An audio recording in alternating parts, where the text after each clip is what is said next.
জুলাই আগস্টে ছাত্র জনতার গণ অভ্যুত্থানে শহীদ ও আহত ব্যক্তিদের প্রথম ধাপের খসড়া তালিকা প্রকাশ করেছে গণ অভ্যুত্থান সংক্রান্ত বিশেষ সেল।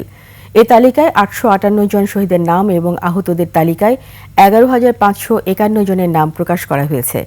তালিকা দুটি 23 ডিসেম্বর পর্যন্ত সর্বসাধারণের জন্য উন্মুক্ত থাকবে। মাহতাব মিনহাজের রিপোর্ট। জুলাই আগস্টের টানা ৩৬ দিনের ছাত্র জনতার আন্দোলনে পতন হয় স্বৈরাচারী শেখ হাসিনা সরকারের। এ আন্দোলনে বহু হতাহতের পাশাপাশি নিহত হয় অনেকে। শনিবার প্রথমবারের মতো সেই আহত নিহতদের প্রাথমিক তালিকা প্রকাশ করে গণ অভ্যুত্থান সংক্রান্ত বিশেষ সেল। তালিকায় 858 জন শহীদ এবং 11,551 জন আহতের নাম প্রকাশ করা হয়। শনিবার বিশেষ সেলের প্রধান খন্দকার জহিরুল ইসলামের সই করা এক বিজ্ঞপ্তিতে তালিকার কথা জানানো হয়।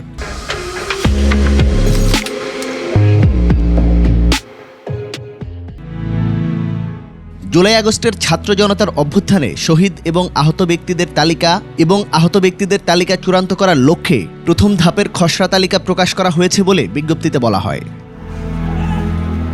আরও বলা হয়, প্রথম ধাপের খসড়া তালিকা দুটি আগামী 23 ডিসেম্বর পর্যন্ত উন্মুক্ত থাকবে সর্বসাধারণের জন্য। শহীদ বা আহত হয়েছেন এমন ব্যক্তিদের নামের তালিকা চূড়ান্ত করার লক্ষ্যে স্বাস্থ্যসেবা বিভাগ ও স্বাস্থ্য অধিদপ্তর 64 জেলায় কাজ করছে বলেও জানানো হয় বিজ্ঞপ্তিতে। এছাড়াও এই তালিকার বিষয়ে কারো কোনো মতামত বা পরামর্শ থাকলে 23 ডিসেম্বরের মধ্যে সেলের ইমেইলে জানানোর অনুরোধ করা হয়। মাহতাব মিনহাজ, 21 টেলিভিশন, ঢাকা।